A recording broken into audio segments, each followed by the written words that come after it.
Welcome back to Reese World. If this is your first time stopping by, you're highly welcome. Feel free, enjoy your stay. And if you haven't subscribed, please click the red subscribe icon below and subscribe to this channel. Like and comment on my video, and for any suggestion, please leave it in the comment section and I will get back to you.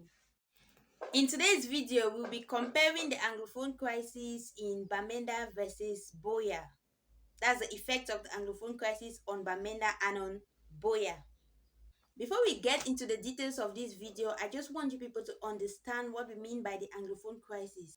The Anglophone crisis is an ongoing armed conflict in the Republic of Cameroon in Central Africa, whereby English-speaking Cameroonians are seeking independence for the former British colony of Southern Cameroon that has been united with the Republic of Cameroon since 1961.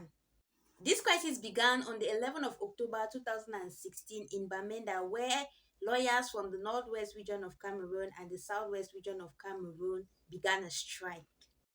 So the criteria in which we will use to compare the crisis in these two regions are the number of dead, the businesses affected, education, ghost town effectivity, destruction, security and uncertainty, living standards, infrastructural development, and where the crisis has been felt most, where the impact of the crisis has been felt most. So yep, let's begin. An education ban enforced by Anglophone fighters has affected about 600 children in the entire Anglophone region, that's in northwest and southwest region of Cameroon. But Bamenda in particular has felt the impact of this ban in a way that students no longer go to school, or children no longer go to school putting on school uniform. It's difficult for you to identify a child going to school because they wear casual outfits. You cannot differentiate them from any ordinary child walking on the street. They go to school in a kind of technical way, and then most schools have been shut down because of the education ban enforced.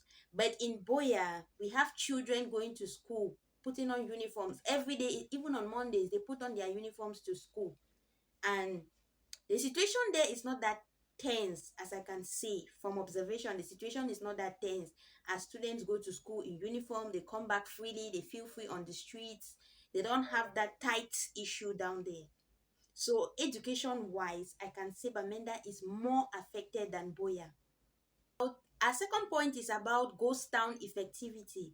Okay, ghost town is another law enforced by the Anglophones that every Monday is supposed to be respected. Nobody does anything on Monday. No offices, no businesses, nothing opens on Monday. Everybody is supposed to stay at home. I don't know the origin of that ghost town, but that's a law that has been going on down there. In Bamenda is strictly respected, as on Mondays, no taxis, no bikes, no business places are open. Everywhere is closed. People are actually respecting the rules, and they are just sitting at home waiting for Tuesday to come. But in Buea, that's not the case. Few business places are closed. Majority are open. The streets are busy, as you can see. Cars are moving up and down. Economic activities are kind of going on. Those schools are not actually operating on Mondays, but you will see the difference that Bamenda is more affected when it comes to ghost town. Bamenda, the ghost town situation in Bamenda is so intensive as compared to the situation in Buea, where activities just kind of flow normally, especially when you go up towards the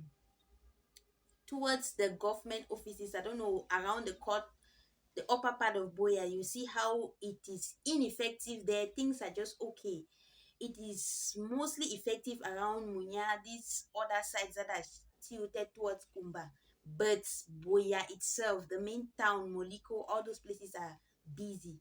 So in this point, I can say Bamenda is highly affected when it comes to ghost town. Or Bamenda respects ghost town much more than Buea. Okay, businesses affected is our next point.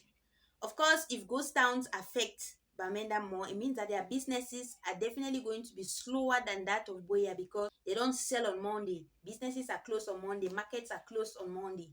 So everything is down on Monday. But in Buea, it doesn't work like that. Most markets open on Monday in Buea.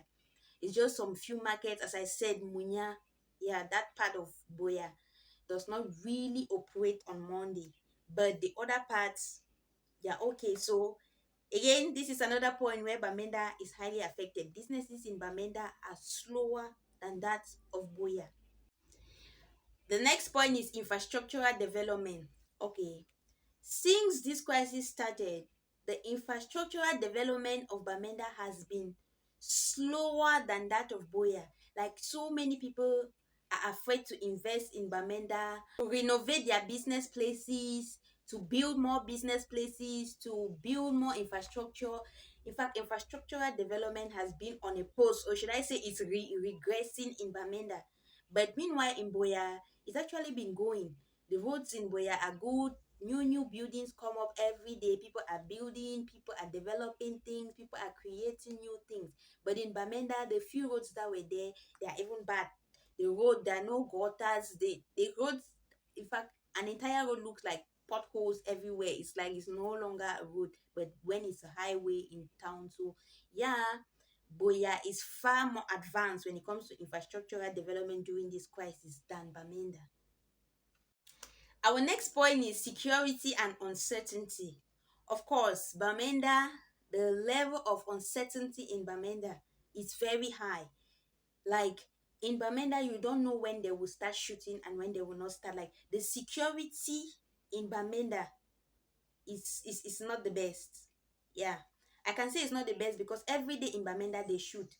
Unlike in Boya, where you will spend weeks, even months, without hearing the sound of a gun. But in Bamenda, it's like, to them, it's like the day they don't hear the sound of a gun.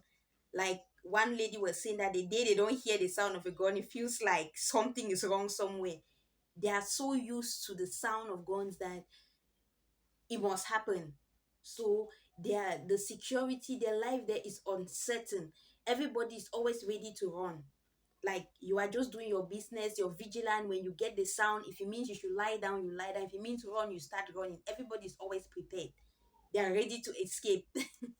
So yeah, that's the situation. So I can say the security in Boya is far more better than the security in Bamenda when it comes to this period of the Anglophone crisis. Living standards. Okay, when it comes to living standards, I know after hearing the damages that Bamenda is facing, everything Bamenda is at the losing end as compared to Boya. You would think that the living standards of Boya should be higher than that in Bamenda. But no, that's not the case. I don't know, let me explain it this way. Boya is more expensive. I guess it's because there are many schools there, more students are there. You know, where students are, things are expensive, so it makes the living standard there in Buea kind of expensive to handle, rather than the case in Bamenda. It's not like that. Bamenda is manageable when it comes to surviving, like eating every day, providing daily bread, stuff like that. It's manageable as compared to the situation in Buea, given that Buea is far expensive than Bamenda, although Bamenda feels the crisis more than Buea. So yeah, Bamenda gets a thumbs up for this. Okay, our last point is destruction. Like, which town has been highly destroyed, or which city has been highly destroyed? Is it Bamenda or Boya? Of course, it's Bamenda. Bamenda has been destroyed again and again. We have situations where the markets were burned, schools are burned, people's businesses, people's houses, government properties are being destroyed. So yeah, Bamenda has felt the impact. Bamenda has had a lot of destruction as compared to Boya. Yeah, Boya has had situations where things have been burned to, houses, business places, even schools, stuff like that. But the impact, the size of the destruction has not been like the quantity in Bamenda. I don't know if that's the word I should use. What do you think, guys? You guys have been seeing what has been happening. You can check on Google, on Wikipedia, and of course, you're going to see the stories there. You know that Bamenda comes with the most tragic stories. Bamenda comes with the most pitiful situations, if that's a word I should use. Sorry that I'm saying this and laughing, but yeah, I don't know the right word to put there. But what do you guys think? Tell me in the comment section what you think. In conclusion, from everything, from the analysis of this video, what do you think? Which town do you think has felt the impact of the struggle more than the other? Which city do you think has suffered so much when it comes to this crisis between Buea and Bamenda? Which city has suffered? Because from the analysis of this video, it's clear that it's Bamenda, but maybe I'm analyzing it in a wrong way. So, from your own point of view, tell me in the comment section which city you think has suffered more than the other. I'm waiting for your replies. And yeah, thank you so much for watching this video right from the beginning up to this level. I am grateful for your support. I am grateful for your attention.